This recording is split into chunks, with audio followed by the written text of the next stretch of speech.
আসসালামু আলাইকুম ভাই। ওয়ালাইকুম সালাম। এই টমেটো যে বাছাই করা হইতেছে, এই টমেটো গুলো কোথায় যাবে? এটা ঢাকা যাবে, ময়মনসিংহ যাবে। জামালপুর থেকে ঢাকা, জামালপুর থেকে। ময়মনসিংহ হ্যাঁ। বিভিন্ন বিভিন্ন ডিস্ট্রিক্টে জায়গায়। যাবে না? হ্যাঁ।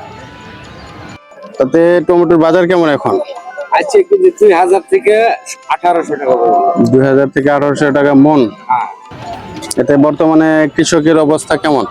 কৃষকের অবস্থা বর্তমানে যে দাম আছে, এই দাম কৃষকের বাম্পার। কৃষকের বাম্পার। তাহলে এই বাজার যদি স্থিতিশীল থাকে তাহলে বাংলার কৃষকরা লাভবান হবে। লাভবান হবে। আপনারা কি এখানে কোনো ঝামেলা করেন, মানে ফরমালিন বা অন্যান্য না, কিছু? আমরা এটা কোনো কৃষকেরা, আমরা কোনো ফরমালিন দেই না। কৃষকেরা যদি দেওয়া থাকে এটাই, কিন্তু আমরা কোনো ফরমালিন দেই না। আমরা টমেটো কৃষকের কাছ থেকে নিয়ে সুন্দর করে যাচাই বাছাই করে পচা ফাটা এই সেই বাদ দিয়ে ক্যারেট গুলো করি। আচ্ছা, ধন্যবাদ আপনাকে আমাদেরকে সঠিক তথ্য দেওয়ার জন্য। আচ্ছা, আপনাকেও ধন্যবাদ।